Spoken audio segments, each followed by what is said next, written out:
From the Library of Congress in Washington, D.C.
And over 600,000 young Americans are stepping hopefully out into the world this year, looking for their first jobs. The same number faced a similar problem last year. An equal number will face it next year. What chance have these boys and girls in a world already staked out? Now that the land frontier is closed, good morning, son. Have a good sleep? Oh, like a log. Will they find welcome or closed signs on the gateways of opportunity? Blah, blah, What blah. can a How young can you stand it generation before look forward breakfast? to? Wait a minute, Bud. What hope is there for youth in the world of tomorrow? The answers to these questions are vital to every man, woman, and child in the nation. They present grave problems to labor, commerce, agriculture, and industry. Their solution should be of primary concern to education and government, for the quality of citizenship. You're telling is at us. stake. The facts involved, however, are both difficult Sorry, and complex. Dad, I gotta do it. He's breaking my The heart. manner in I should think you'd be interested in hearing about opportunities for young people. What opportunities? Say, do you know the motto of the last graduating class? Something lofty, no doubt. Yeah. WPA, here we come. That's super lofty. Well, I guess times change. I remember when I was your age, Sure, I know. You were working for a hardware jobber, and you kept right on till you saved enough to open your own store. Yes. And I don't see... Because times changed, like you said. We got all the hardware stores we need. And all the grocery stores, all the doctors, all the lawyers, all the gas stations, all the everything. But it don't stand to reason that a country with our record could all at once lack openings for young fellas. No, you just try and get a job. Maybe it is difficult, but it's worse to be a quitter. Now, you've got years of school ahead of you. Yet you let your friends talk you into believing you're licked already. Well, they know what they're about. Now listen, son. I wasn't going to tell you this, but you're the reason we came here all the way from Indiana. You've heard all the talkers. Now I'm going to show you the doers. That's why I brought you and your mother to the fair. Holy smoke, the fair! I forgot where we were. Hey, Grandma! A couple of guys are starving out here. How's the job coming? Hold your horses, Bud. We'll be ready in a minute. He sure do think a lot about his stomach. You probably had a good appetite yourself at his age, Elvira. Lord, Miss Harrison, if appetites was housed, I'd almost all a holler right now. How's the table, Jane? Is it set? All set, Mother. Come on, everybody. Breakfast is ready. That's the best news I heard since I got here. Hi, Mom. Boy, am I hungry. I don't know which I've been looking forward to the most, the fair or your cooking, Mother. Don't pay any attention to him, Grandma. He says that to all the cooks. Well, you can't make a cook mad by liking a cooking. That's a good thing for a young man to remember. I'll say it is. That's how Dad got his corporation. Hey, that's not a corporation. That's private ownership. A man's entitled to a stomach at his age. Anyway, it's nice to have my family with me again. Even if it took a World's Fair to get you here. Well, we thought you had your hands full with just one member of the family. Nonsense. Barbara's been a lifesaver. Really, she has. I'd have been pretty lonely here without her. How is she getting along with that art business she's studying? I don't know, Tom. It's over my head. I gave up when she told me pictures on calendars weren't art. Wonder what in the world's keeping her. Babs, your breakfast is ready. We're waiting for you. Well, we may be waiting, but I don't think it's noticeable. Morning, Dad. Good morning, Babs. Morning, Mother. Morning. Morning, Grandma. Morning, dear. And that's for a fresh little brother. That's a fine way to treat a guy that's come all the way from Indiana to see you. The fair, of course, had nothing to do with it.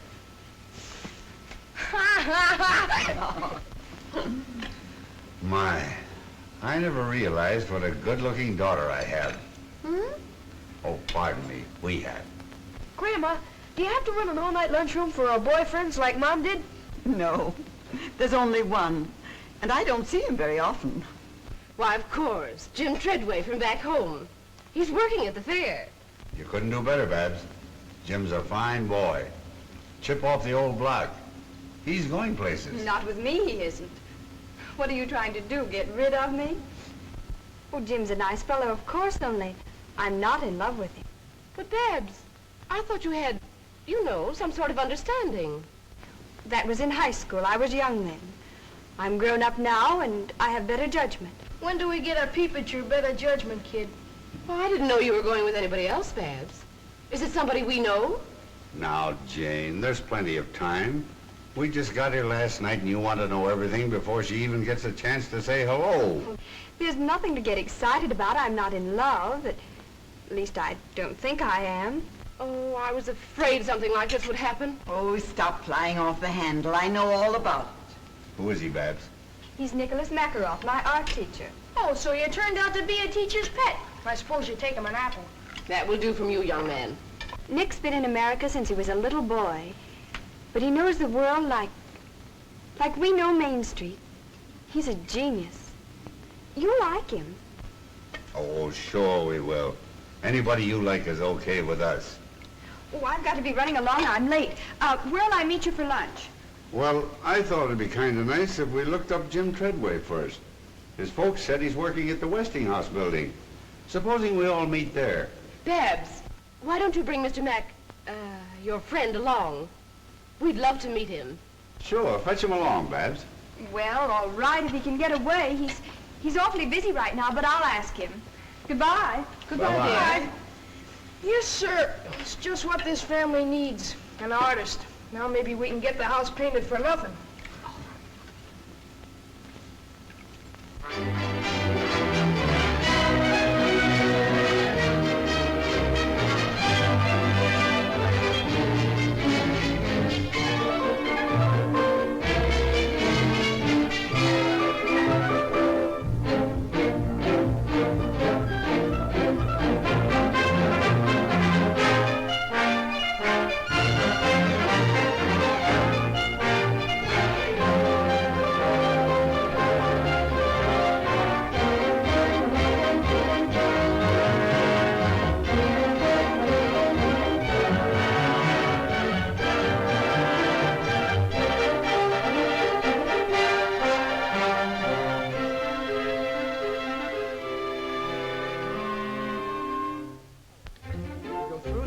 Pavilion to the playground of science. Hiya, Jim, how's the boy? Hello, Bud! The same old Bud. That's a new one, isn't it? Yeah, isn't it a beaut? Hello, Jim. Hello, Mrs. Harrison. How are you, Mrs. Middleton? Oh, Jim, it's so good to see you. You're looking fine. It's good to see you again. Hello, Mr. Middleton. How are you? Put her there, Jim. You're certainly a sight for sore eyes. It's sure grand to see somebody from the old hometown. When'd you get in? Just last night. Your father and mother saw us off. They said if we didn't look you up the first thing, they'd never speak to us again. Say, Jim, just what do you do around here? Are you a boss or something? Well, not exactly, Bud. I'm sort of backstop for the guys. When they can't answer a question, I take a crack at it. If I don't know it, I look it up. which is often. Gee, I didn't know you were that smart. I'm not, Bud. As you see, before the fair opened, we took a special course of instruction to prepare us for the questions the company thought might be asked. Well, do they stick you very often? And how? Why, just this morning, a lady asked me how long it would take to read the microfile in the time capsule. We've been reading a lot about the time capsule. Could we take a look at it? Why, sure. We can get to it this way. Time capsule of cupuli, deposited on the site of the New York World's Fair on September 23rd, 1938, by the Westinghouse Electric and Manufacturing Company. If anyone should come upon this capsule before the year AD 6939, let him not wantonly disturb it, for to do so would be to deprive the people of that era of the legacy here left them. Cherish it, therefore, in a safe place. 5,000 years from now, the peoples of the future will look back on us as we look back on the early Egyptians and Babylonians. The time capsule down there is actually a message from our time to theirs. Those who open and study it will know more about us than any man living today. But Jim, how in the world do you know it'll last so long? Because the copper tools of the ancients have come down to us from even farther back. The capsule is made of a still better copper alloy called cupuli. It's hard as steel and equal to pure copper in resistance to corrosion. Well, what I'm wondering is how anybody will know how to find it in the year, what was it, 69, 39? How to find it, what's in it. In fact, everything about it was printed in a book of record of the time capsule. It's on permanent paper and it's been distributed throughout the world. To libraries, museums, lamasseries, monasteries, temples, every safe place imaginable. Well, who picked the stuff that was to go in it, Jim? A committee, aided by authorities in every field of science and the arts. It's a complete record of our civilization. Is this exactly like the capsule? Yes, and it's cut away so you can see how it's packed. These side cases show you the variety of things in it. Look, there's a woman's hand. The ladies had to reveal a lot about us to future scientists. It sure will. They'll think we're nuts. Are these little reels the microfile? Yes. It's hard to believe, but on these small reels of film are reproduced all these books, papers, and magazines. It's a record of 10 million words and 1,000 pictures. Well, how will they read them? A small microscope is included. But there are also instructions how to make a large reading machine. Also, how to make a motion picture projector for the 3 special newsreels. I suppose cloth and things like that are in it too. Everything from samples of fabrics to a dozen different kinds of common seeds. I bet a nickel I know something that isn't in it. Mickey Mouse. You'd lose, Bud. Mickey Mouse, Dick Tracy, Barney Google, they're all there. Even toys and money. Why, the list of contents alone takes up 17 pages of fine print. Boy, they weren't fooling when they made that capsule, were they? It's the brains of the world done up in a small package. And it's the most permanent exhibit at the fair. It'll still be here when the rest of this place is nothing but dust. That's remarkable. Have you got time to show some of the other sites, Jim? All you can use. You men go along. Jane wants to write some postcards home. We'll look around and meet you later. Well, that's the writing room over there, the glass enclosed room. Perhaps you'd like to enter our letter writing contest. Letter writing contest? What's that, Jim? Well, both the folks who write and receive the best letters home from the fair each week are awarded cash prizes. The winners are announced every Sunday evening during our Letters Home radio program. Say, see if you can get me the dope on that contest while you're over there. I might just as well have some of that cash as the next guy. Pretty sure of yourself, aren't you, Bud? Well, they can't shoot you for trying. Well, looks like the shop of old Watch the Birdie Schultz. Remember him, Jim? 6 deluxe portraits for $1. You'd better take another look. He never had a camera like that one.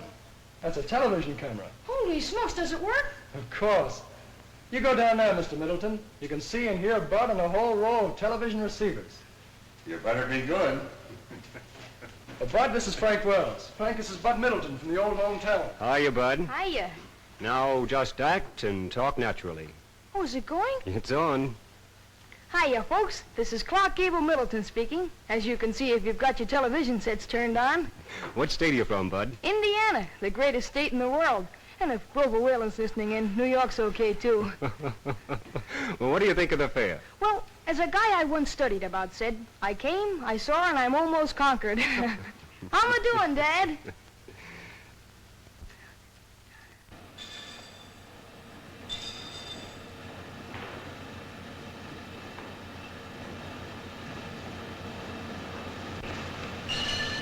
We call this the playground of science. But it really covers a lot of our normal research activities. Most of the exhibits are made so the visitors can operate them. built-in watchman. But what's it do? The bimetal discs like these are used for the control of current in our electric irons, refrigerators, and other home devices. They save you money by shutting off the current as soon as the right temperature has been reached. Well, that's a new one on me. They're used by the millions. Only they're hidden in the appliances where you can't see them. Oh, what's that?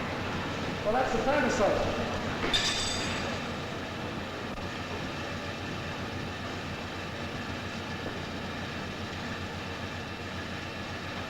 Say, Jim, don't you ever feel bad about passing up that chance to play pro football? Well, once in a while, I get the urge to plow into a line. But outside of that, there's more kick to this game. Oh, you don't have to kid an old friend of the family. I guess it must be pretty interesting. What gets under your skin about research is the attitude of the men in the labs. They work on the principle that nothing is impossible. You hear that, Bud? Oh, sure, but I don't believe it. Open your eyes, Bud. The proof's all around you. Why, the whole fair is a product of research. Uh-huh.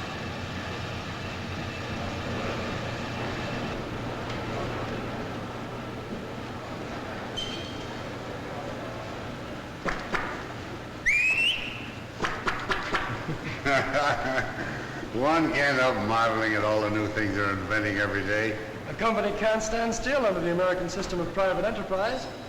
It has two ways to go, back or forward. If it can make better products than the other fellow, it moves ahead. If it can't, the other fellow gets a business.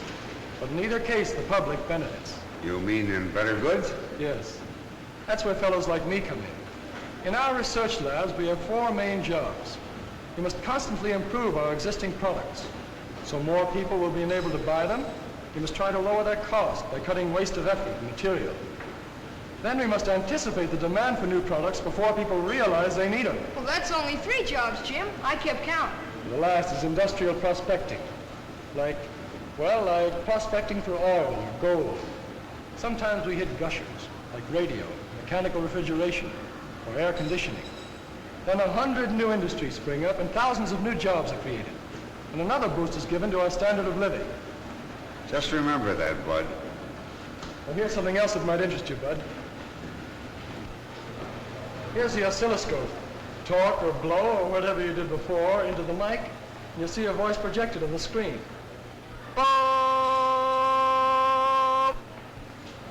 Tell me, Jim, do you honestly believe that industry can make enough jobs in the future to take care of the young people that are coming along? I think the problem is going to be the other way around. Industry will make so many jobs there won't be enough people to fill them. So you don't believe me, do you? Well, you sound like you're in cahoots with Dad. From all I've You're heard... liable to hear anything these days. You're willing to sit back and let a lot of self-appointed leaders do your thinking for you. Yeah, well, they believe we're on the skids. Yes, and the men who built this fair believe the opposite.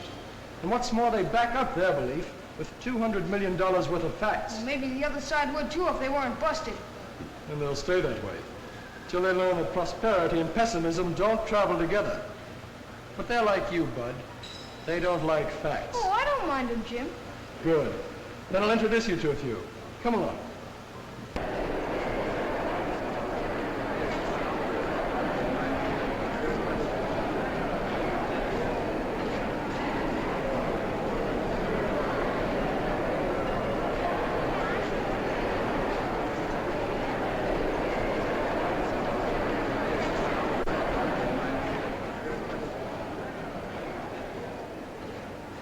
Isn't it wonderful, Nick? Beautiful. I guess we're a little early. What do you want to do? Anything but inspect this temple of capitalism? Oh, Nick. Look at them. Their eyes popping out of their heads, drooling over the very things that are taking away their jobs. Now, Nick, don't get all excited. My family think that America is a pretty swell place, and I don't want you to disillusion them. I know. I'm here to be exhibited. Mute, but beautiful. Don't say that, please. I want them to like you, to know you as I do. Did you tell them we're in love? That I want to marry you? That I've asked you 100 times? Of course I haven't, Nick. It isn't like telling them that I've got a new hat. I have to do it gradually, the right time and the right place. But why all the strategy? We don't have to maneuver like a battery of tanks. We're not at war with your parents. This is between you and me. It isn't as simple as all that, Nick. Listen to me, Babs. If there's one thing in our lives that doesn't concern other people, it's our marriage.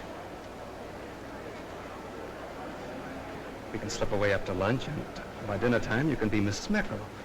Not so fast, Nick. Give me a chance to find out whether I really love you or not. Then if I do, all right.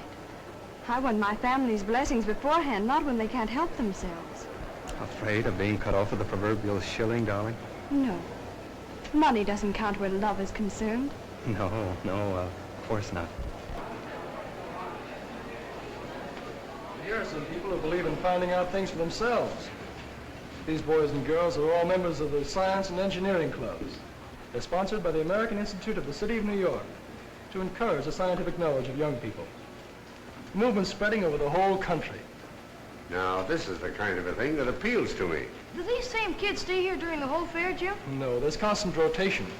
Each group stays here only a short time. Altogether, about 1,000 of them get a chance to use the lab. You know, Jim, the children seem to think that I'm an old fogey. But I just can't help believing that our welfare is rooted in character, not in panaceas. To me, systems don't seem to count half so much as the right kind of men and women, like these kids are going to be. You can get my vote on that any day. No system can make up for bad citizenship. No, sir. Well, I think I'll go find Mother and Jane. I'll see you at lunch. All right, Mr. Middleton. I'd like to show Bud a few more things. He's a pretty hard fellow to convince. Yeah, but I think he's weakening. So long, Dad. By the way, Bud, how's Babs? Okay. Is she going to be here today? I heard her say she was coming out here for lunch, but you never can tell about women.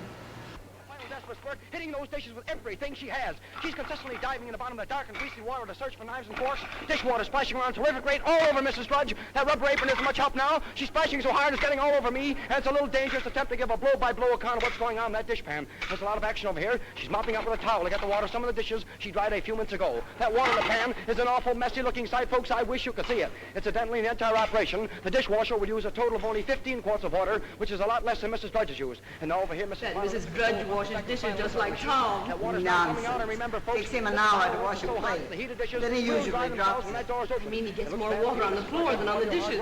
That's why I never let him help me anymore. Now I know he's smarter than you Very are. fast, Mrs. Drudge. Come on, please. Hurry, Mrs. Drudge, before it's too late. That water's coming out very fast. Too late. There's the last drop of water, folks. The contest is over in exactly 7 minutes and 58 seconds. In that time, Mrs. Modern has washed 50 dishes and 40 pieces of silverware. Well, it's all over, Mrs. Drudge. You may as well rest now. As I said before, ladies and gentlemen, this contest is going to be scored on 3 counts. First, the time it takes to do the dishes. Unquestionably, Mrs. Modern wins on that score. Second, the cleanliness of the dishes. They are clean, they are dry, and sparkling. They do honor to any woman's table, so Mrs. Modern wins point number 2. Her dishes are certainly cleaner. And now, point number 3. The condition of the contestants. Mrs. Modern looks as fresh and neat as when she stepped into the ring, while Mrs. Drudge, well, I'll have to leave that to you.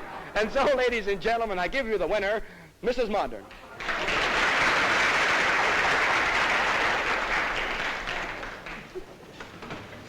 I'm tired just from what that announcer said. Did you hear him, Mother? In 15 years, a woman washes, dries, and stacks a pile of dishes 9 times higher than the Empire State Building. Imagine it. Well, that didn't impress me half as much as seeing Mrs. Modern read a paper while her dishes were being washed. She'll look young when she's 100. Hi, Bab. Shake hands with an old pal of yours.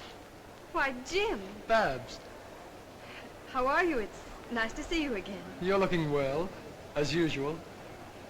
Oh, this is Mr. Makaroff, my art teacher.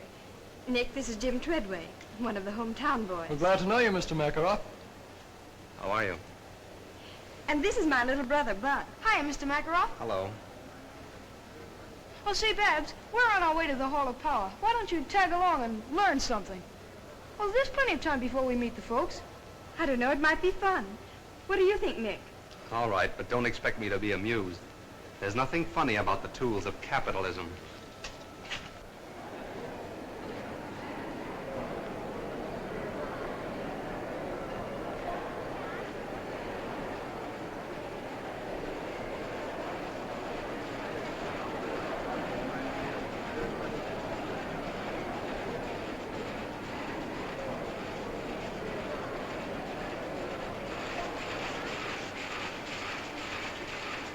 Boy, look look at that machine make ribbons. 7 at a time, ain't it, honey?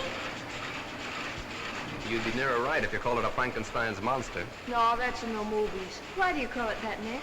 Machines like this destroy jobs. Think of the number of people who'd be working if we didn't have these power looms. Yes. I guess every woman in America would be weaving.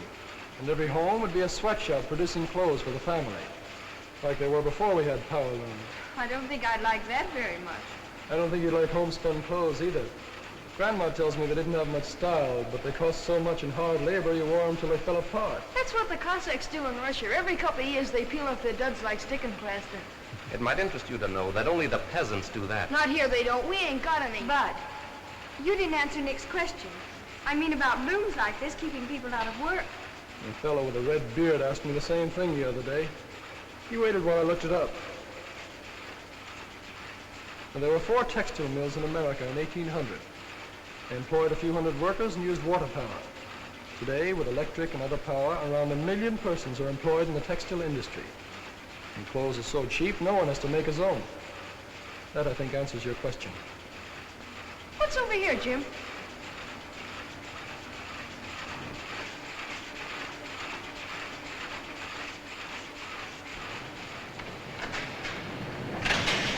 What is it, Jim? Look at that thing go around.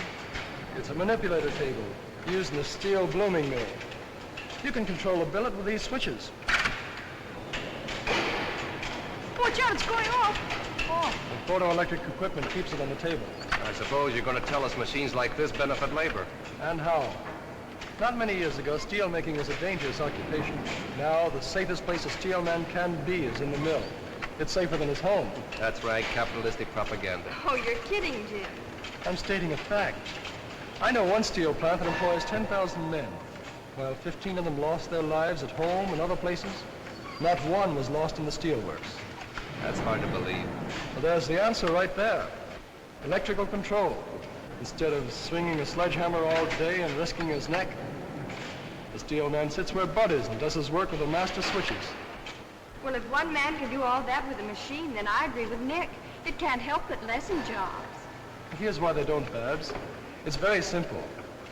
Machine production makes better and cheaper products. As a result, more people want and can buy them. That in turn creates a demand for more labor. That's just one of those so-called economic laws that doesn't work in practice. It works in steel, printing, textiles, and automobiles, and they're the most mechanized industries in the country. Yes. Let's go see what's over here, Nick.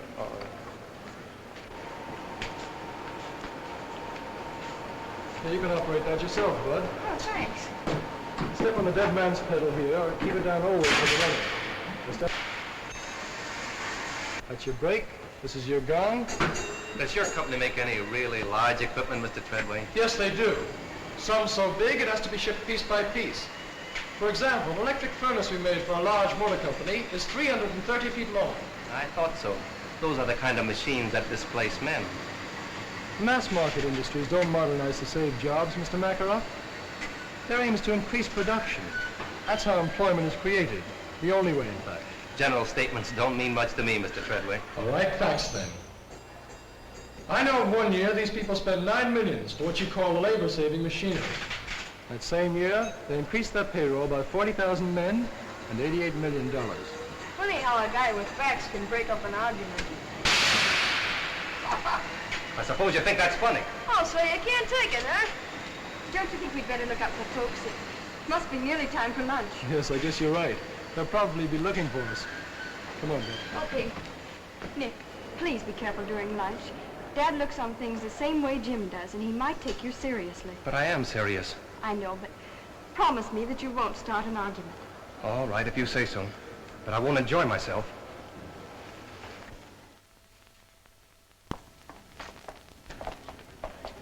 Now, we'll expect you for dinner tomorrow, Mr. Makarov. And please come early. Then we can have a chance for a nice, long talk. Thank you very much. I'll be glad to come. Sorry I have to break away now, but I must get back to school. Au revoir. Goodbye, Mr. Makarov. I enjoyed meeting you all. Sorry, but I must go. Au revoir. Goodbye. Babs. Oh, boy, was that a meal. I could go for chow like that all the time. You do, and you'll wind up in a sideshow. Well, did I behave all right? You were fine. Only don't misinterpret Dad's approval of Karl Marx. He thought you were talking about relatives of Groucho and Harpo. I don't believe I know them. Well, see you in class, Babs. Adios, linda mia. Now, I won't take no for an answer. You're coming to dinner, too, and like it. Hey, Jim, how about showing Dad the Hall of Science? He'll go for that. I'd be glad to, Bud. Fine. How about you, Mrs. Harrison? Would you care to join us? No, thank you. I want to show Jane and Barbara some of the things in the Hall of Electrical Living. Well, say, Electro, the motor man, will be doing his tricks at 2 o'clock. Let's meet there. All right. Come on, Jane. Barbara.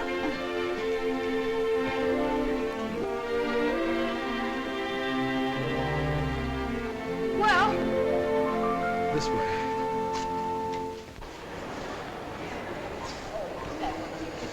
Yes.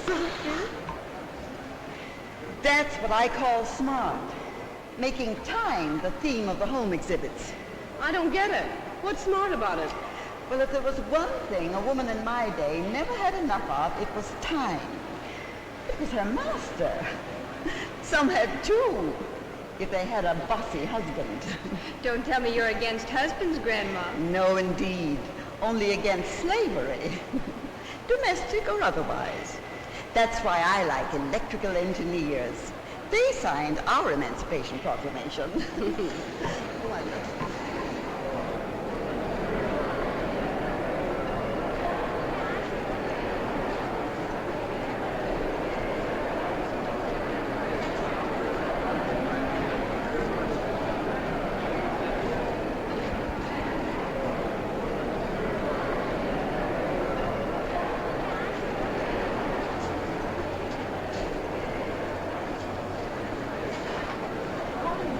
Beautiful kitchen. Neat, isn't it? Me? Nothing. It's a paradise. No one who hasn't cooked over a wood stove by the light of a kerosene lamp can really appreciate what it all means. The steps it would save. The good old days, eh, Grandma? Yes, and anybody who wants them can have my share. This is the new electric dishwasher. That's keen. Bud and Dad would sure go for it. They're the official dish dryers. Tom's going to get me a dishwasher like that for my birthday. It's the last thing he ever does. But, Mother, your birthday was last month. Well, I've just decided I'm going to have another.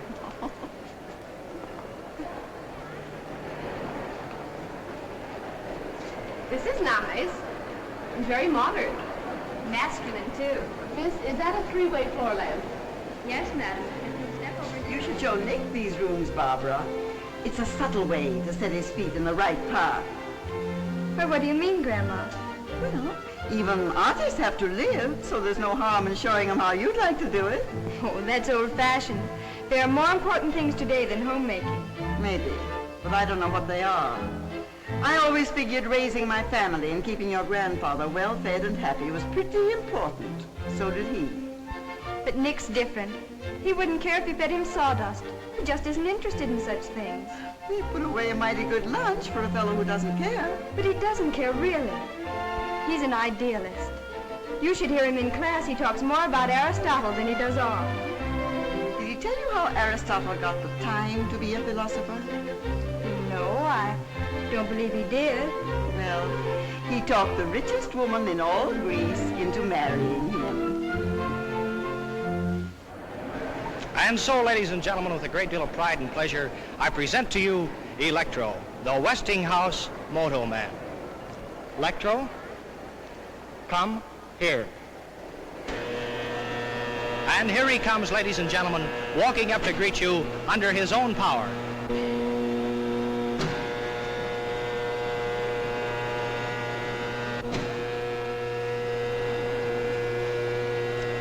Stop.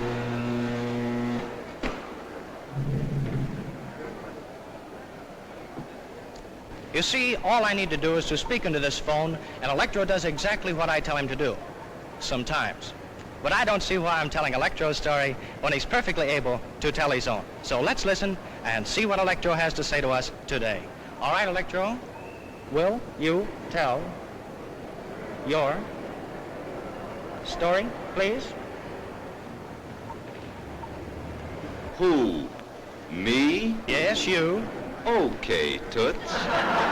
Ladies and gentlemen, I'll be very glad to tell my story. I am a smart fellow, as I have a very fine brain of 48 electrical relays. It works just like a telephone switchboard. If I get a wrong number, I can always blame the operator. Thank you. And by the way, I see a lot of good numbers out in our audience today. Electro, behave yourself. Quiet, please. I'm doing the talking. I'm sorry. That's the most remarkable thing I've ever seen. Boy, what a guard that guy'd make on my football team. Now, Electro, a moment ago you were bragging about being able to count on your fingers. Do you remember that? Well, we're going to find out about that. Now, do you remember how many children were born at the same time to a certain family up in Canada? Do you remember that? All right, let's see if you do. Count them on your right hand. 1, 2, 3, 4, 5. 5? Well, that's absolutely correct. Why, he's almost human. If he wasn't so big, I'd take him for an engineer. All right, now, Electro, I know you enjoy these, and I'm really going to try to give you a nice pleasure out of these. So here you are. You got that? Now, hold on to it. You may now smoke this cigarette. Go on. Oh, yes, Electro, you do need a light, too, don't you? All right, here you are.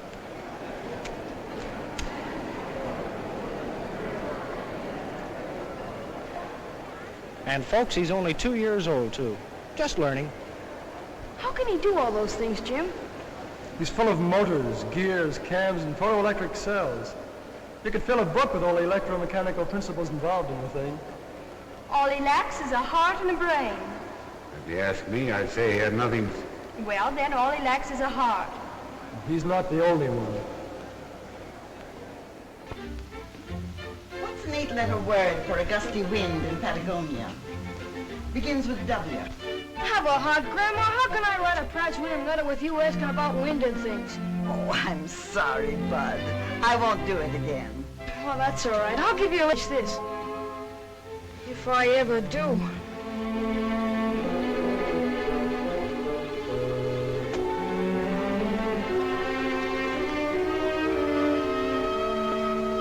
Say, Jim, what would happen if all the things Westinghouse developed first just disappeared? Well, suddenly, I mean. Well, it's easy. There'd be no electrical industry. It'll put the world back 50 years. Yes. Well, I figured all the others would write about what they saw at the fair. So if I tell them what wouldn't be there without Westinghouse, I won't have any competition. You got something there, Bud. Go to it. Hey, wait a minute, Jim. I need some facts. All right.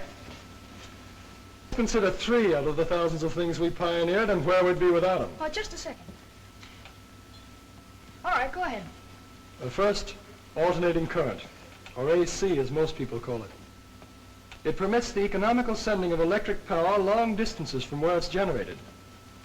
Second, the steam turbines for use in the big power stations where electricity is made. And third, radio broadcasting. The Westinghouse station KDKA at Pittsburgh was the first to broadcast programs on a regular schedule. Do you think those are enough? Well, we make over 8,000 other products you could mention. I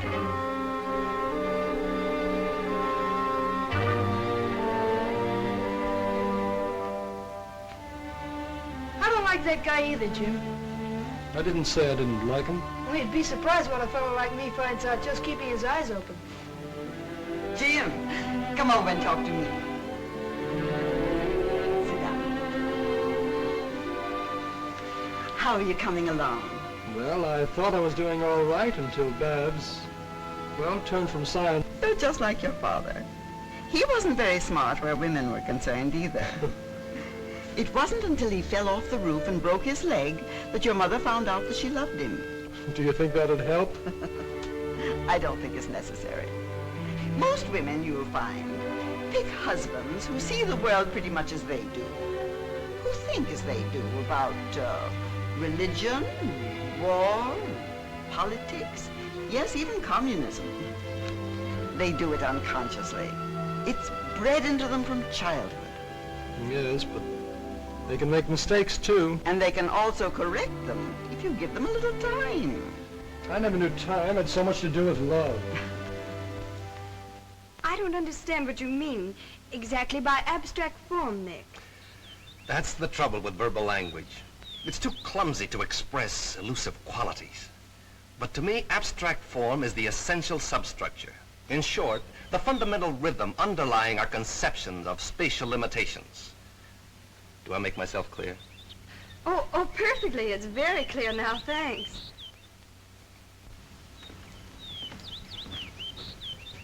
Say, this weather's almost as good as Indiana's.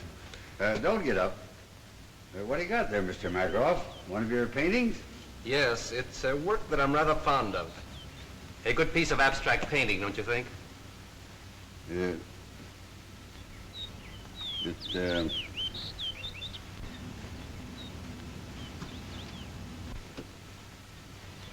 Oh. It's remarkable. Certainly got a lot of color. No doubt about that. What does it represent? Represent? Why, it doesn't represent anything. Why should it? It's a picture, an independent entity. There's no reason to imitate something else. No, I suppose not. It's just that I'm sort of used to looking at pictures of people and objects, you know. Why? Why? Well, it's,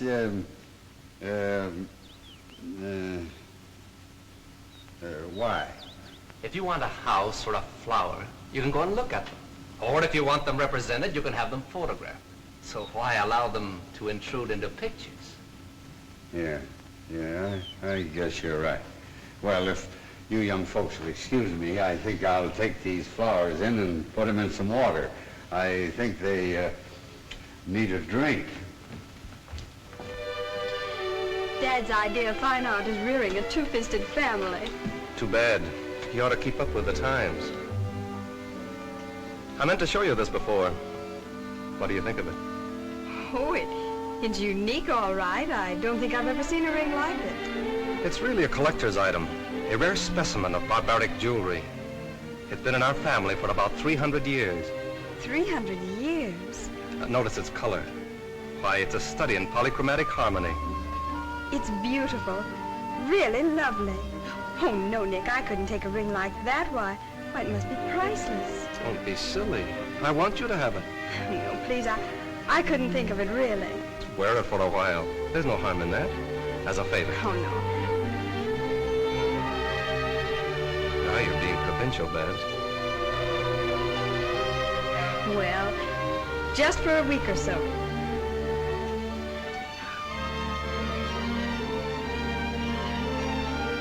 How does it look? Now that you're wearing it, I can tell you. This ring has been for over a dozen generations. The official seal of betrothal in my family. Well, I think the others would like to see it. Mother! Dad!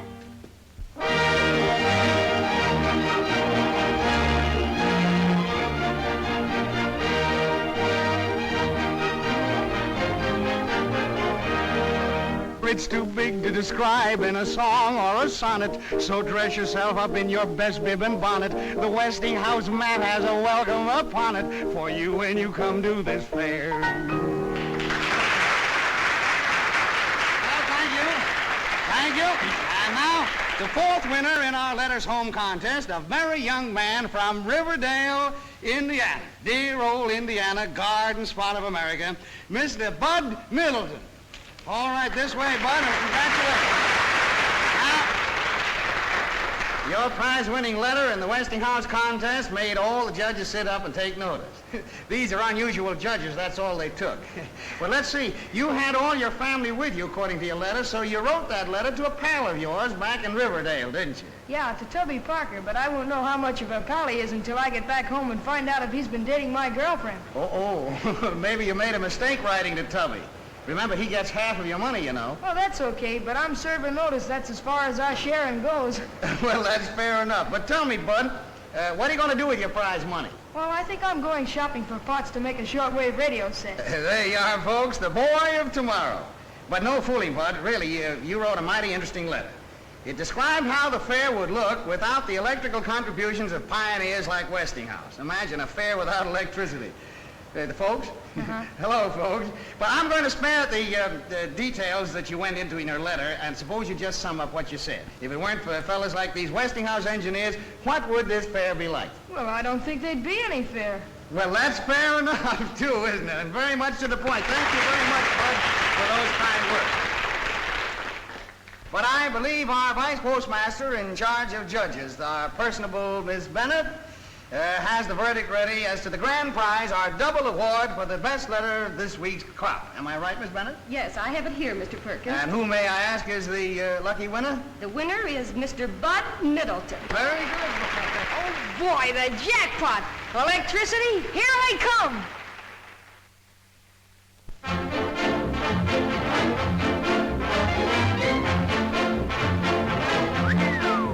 Gee, Grandma, the more you see of New York, the bigger it gets. It's the same as Main Street, back home, only larger and busier.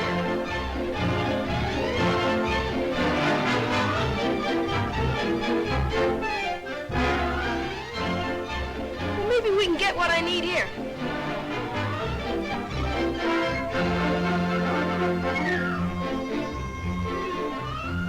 I wonder if they've got any new gags.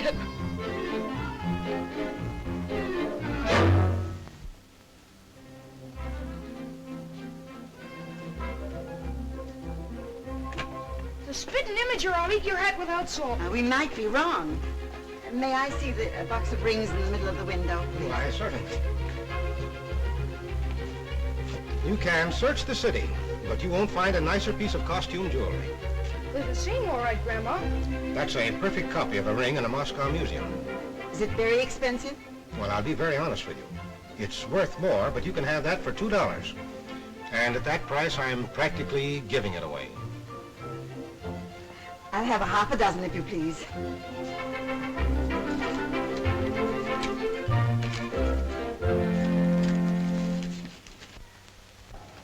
Why don't you let me fix these things, Miss Harrison? You know, Big Feet, that's my next to last husband. Big Feet say I make sandwiches that knock your eye out.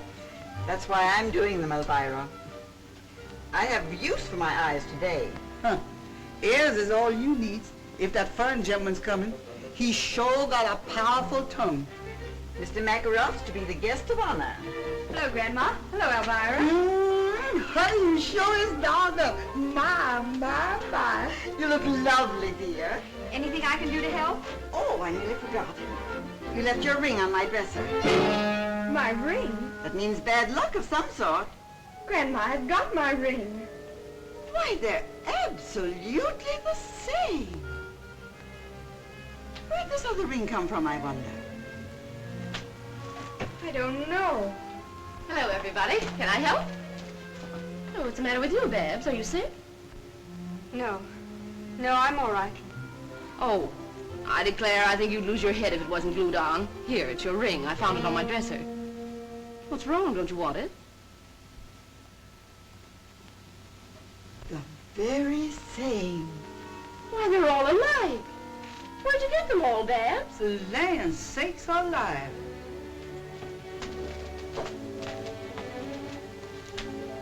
Do you know what this is all about, Mother? Me? How should I know, Jane? Come on now, take these sandwiches in and stop looking at me as if I'd stolen your purse.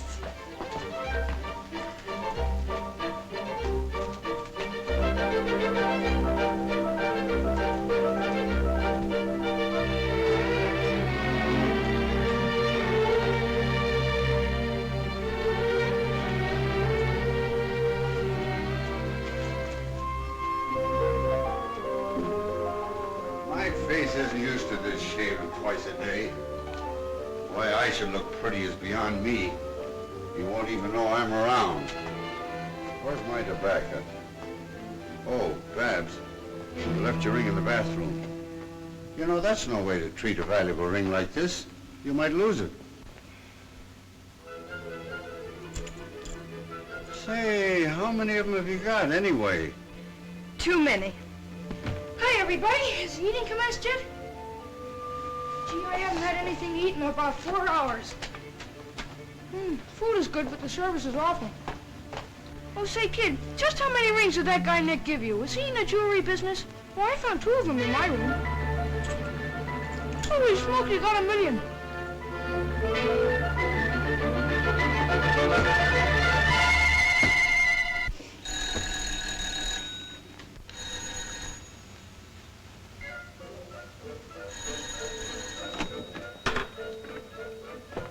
Good afternoon. Is Miss Barbara in? Yes, sir, Mr. Macko. There's all here. Come right in, sir. Just lay your head on the table there, sir, and follow me. Mr. Mackerel.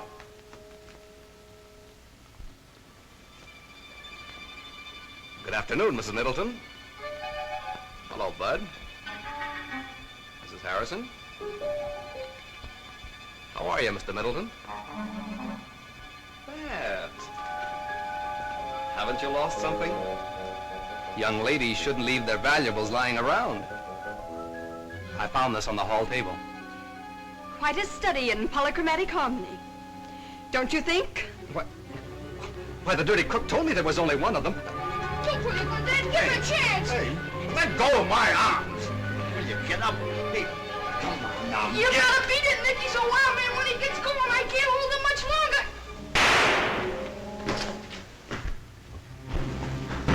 Land sakes alive, who all done busted what? I think you scared him, Dad. He didn't even wait for a chow. You want to be ashamed of yourself, Tom Middleton. What do you mean by carrying a gun? A gun? Why, I don't even own a gun. It is that practical joking son of yours. I'll have you know, Tom Middleton, he's just as much your son as mine. Well, now that the guest of honor has departed, what are we going to do? What are we gonna do? A whole table full of chow in front of us, and you ask what are we gonna do? Oh, I mean afterwards. But I know what Mother and I are going to do. We're going to take our shoes off and listen to the radio. Can't you listen to it with them on? We can sit around the house when we get old. Tonight, we're going to look for a silver lining.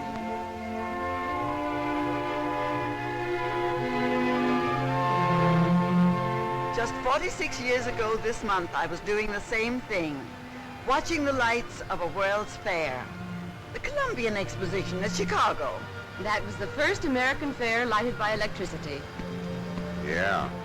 And Jim's company furnished most of the lighting for it. We've come a long way since then. Say, Jim, did you hear about the dame asking when the keepers feed the lagoon?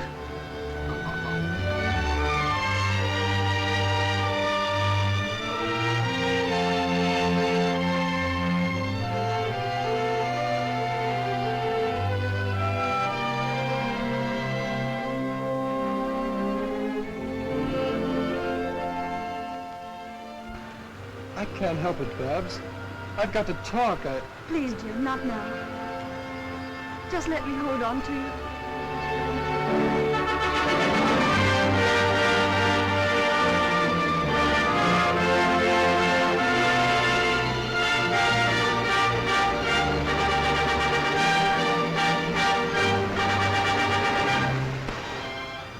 I wonder if the years ahead will be as bright as this. We haven't seen anything yet, darling. Why, all this is merely a sample of the real world of tomorrow.